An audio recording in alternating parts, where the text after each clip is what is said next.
Hello everyone. Marginal opportunity cost MOC ये होता है सीमांत अवसर लागत। अपॉर्चुनिटी कॉस्ट तो हम पहले कर चुके हैं। वो क्या होता था कि हमारे पास दो वैकल्पिक है, दो अल्टरनेटिव है। जब हम एक अल्टरनेटिव का हम चूज करते हैं तो इसके बदले में जो हमने दूसरे अल्टरनेटिव का जो सेक्रीफाइस किया है वो अपॉर्चुनिटी कॉस्ट होती है। क्लियर है? अब अपॉर्चुनिटी कॉस्ट तो वही है, मार्जिनल क्या चीज़ है वो देखो।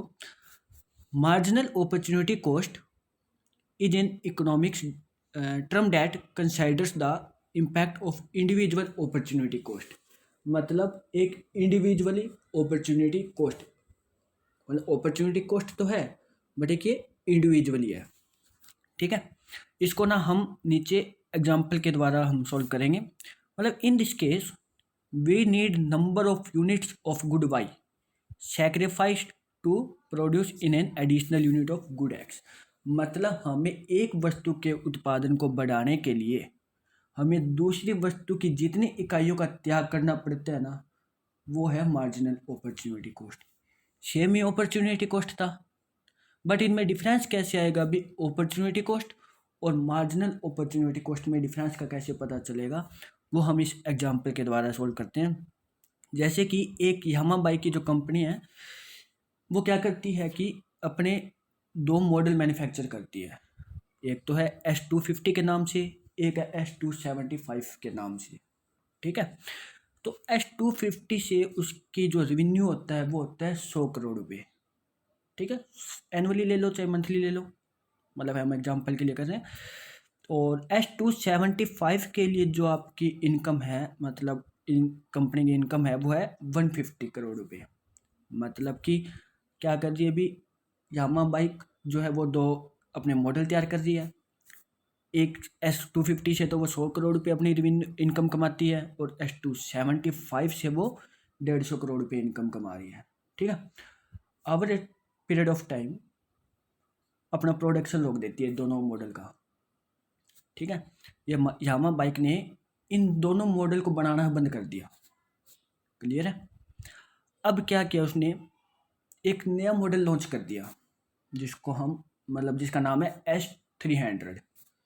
उन दोनों का तो मैन्युफैक्चरिंग बंद कर दिया है, तो उनके क्या 150 करोड़ रुपये का लॉस हो रहा है ना, क्योंकि उनसे इनकम कितनी आ रही थी, एक से 100 करोड़ रुपये आ रही थी, एक से 150 करोड़ रुपये आ रही थी। अब उनका प्रोडक्शन बंद कर दिया तो उनसे इनकम नहीं आएगी, तो मतलब 250 करोड़ रुपये का लॉस हो रहा है। बट उसने क्या किया उसके लिए कि उसने एक नया मॉडल बना दिया S300, और उससे जो उसकी एक्सपेक्टेड रेवेन्यू है ना वो 500 करोड़ रुपये है। ठीक है, अब क्या है कि इसने एक जो नया मॉडल बनाया लॉन्च किया है 500 करोड़ रुपये, ये तो अब उसके पास दो ऑप्शन थे। एक तो वो उन दोनों मॉडल का प्रोडक्शन कर सकता था या एक इस न्यू मॉडल का प्रोडक्शन कर सकता है, तो उसने चूज किया S300 मॉडल का। तो उसने सेक्रीफाइस किसका किया, S250 S275 का।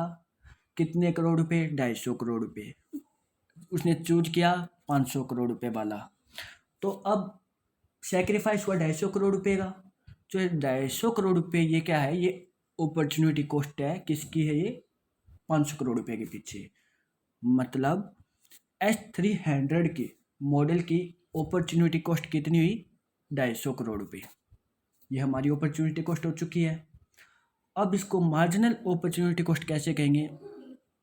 अब देखो कि 250 करोड़ रुपये में उसने क्या है भी इंडिविजुअली कितना सेक्रीफाइस किया है।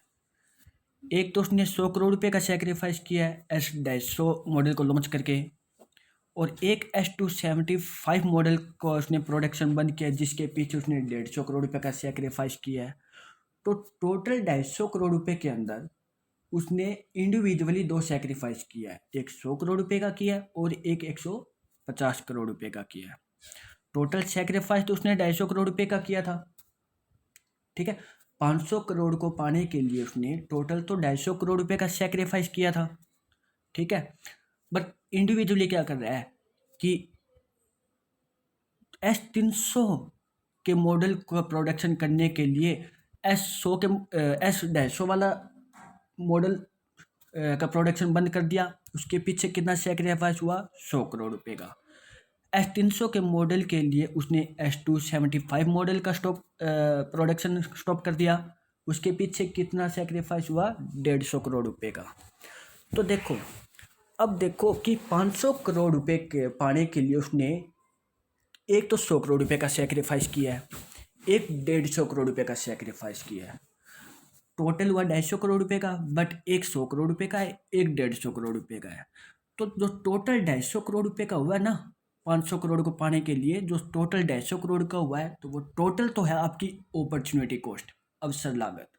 बट जो इंडिविजुअली है कि 500 करोड़ को पाने के लिए एक तो उसने 100 करोड़ रुपए का सेक्रीफाइस किया है, वो है MOC, marginal opportunity cost. Individually उसने कितना सेक्रीफाइस किया? 100 करोड़ रुपए का। दूसरा, S300 के मॉडल को लॉन्च करने के लिए एक उसने 150 करोड़ रुपए का सेक्रीफाइस किया है। ये भी एक इंडिविजुअली हो गया। कितना? 150 करोड़ रुपए। अब देखो, तो ये जो एक 100 करोड़ रुपए का सेक्रीफाइस कर रहा है, एक 150 करोड़ रुपए का सेक्रीफाइस कर रहा है, तो इस तरह से इन दोनों का अलग अलग सेक्रीफाइस ये आपका MOC कहलाता है। और जब सब MOC के हम जोड़ देते हैं ना, तो वो हमारी अपॉर्चुनिटी कॉस्ट हो जाती है। 100 प्लस 150 को जोड़ने पर हमारे कितना आएगा? 250 करोड़ रुपए। तो sigma MOC is equal to OC। एक नॉर्मली हम एग्जाम्पल और लेते हैं।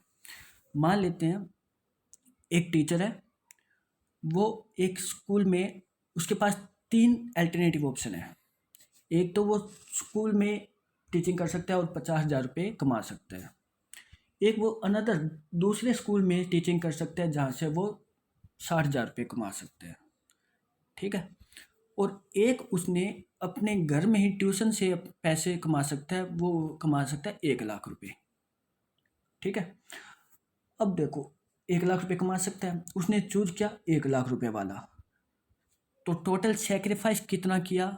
1,10,000 रुपये का। 50,000 वो और 60,000 वो है, टोटल 1,10,000 रुपये का किया। तो टोटल सेक्रीफाइस तो आपकी अवसर लागत, अपॉर्चुनिटी कॉस्ट है। जबकि इंडिविजुअली हम देखेंगे कि एक तो 50,000 रुपये का सेक्रीफाइस किया है, ये MOC है। एक 60,000 रुपये का सेक्रीफाइस किया है, MOC है। अगर आपसे पूछा जाए भी 1 लाख रुपये को पाने के लिए उसका मार्जिनल अपॉर्चुनिटी कॉस्ट कितनी है, तो एक 50,000 रुपये है, एक 60,000 रुपये है। और अगर आपसे पूछे भी 1 लाख को पाने के लिए उसकी अवसर लागत कितनी है, तो टोटल है 1,10,000 रुपये। तो इस तरह से यहाँ पे जो एक लाइन दे रखी है नीचे, marginal opportunity cost considers individually sacrifice. जो इंडिविजुअल सेक्रीफाइस करता है वो एक MOC होती है, जबकि टोटल सेक्रीफाइस करता है वो आपकी OC होती है। नीचे आपको एक फॉर्मूला दिया हुआ है कि हम, अरे एक ये बता देता हूँ कि अगर यहाँ पे ऐसा होता भी एक टीचर 50,000 रुपये का सेक्रीफाइस कर रहा है और 60,000 की जॉब को पाने के लिए, तो यहाँ पे एक ही चीज़ का सेक्रीफाइस हुआ है, तो यही तो आपकी अपॉर्चुनिटी कॉस्ट है टोटल, और यही आपकी मार्जिनल अपॉर्चुनिटी कॉस्ट है। When a single thing has to be sacrifice to gain something, then OC is equal to MOC will be same. और MOC को कैसे निकालते हैं? जो हमारा लॉस हुआ है जिस चीज़ का, वो ऊपर आता है सेक्रीफाइस। मान लेते हैं यहाँ पे जैसे कि 250 MOC है ना, एक तो 100 करोड़ रुपए का लॉस हुआ है, डिवाइड बाय कितना पाया उसने? 500 करोड़ रुपए। तो 100 डिवाइड बाय 500, 500 करोड़ रुपए। ठीक है, ये आपका फॉर्मूला है। अब यहाँ पे देखो PPC कर्व के अंदर इसको हम कैसे सोल्व कर सकते हैं। ये देखो, ये PPC कर्व जो हमने लास्ट में शेड्यूल भी बनाया था, जैसे कि B कॉम्बिनेशन को पाने के लिए रेशियो आया था 1:2, C कॉम्बिनेशन को पाने के लिए रेशियो आया था 1:3, और D कॉम्बिनेशन को पाने के लिए रेशियो आया था 1:5। तो अब ये देखो, एक एक B कॉम्बिनेशन की अलग, C कॉम्बिनेशन का अलग और D कॉम्बिनेशन का अलग। तो ये जो अलग अलग हम निकालते हैं, तो ये हमारी मार्जिनल अपॉर्चुनिटी कॉस्ट है। और अगर हम टोटल निकालते, टोटल कि हमारी टोटल 3 इकाइयों का मतलब व्हीट की 3 इकाइयों का प्रोडक्शन एक्स्ट्रा किया है, सेक्रीफाइस हुआ टोटल 10 का, 10 यूनिट ऑफ राइस का सेक्रीफाइस हुआ है। तो टोटल हमारी अपॉर्चुनिटी कॉस्ट है।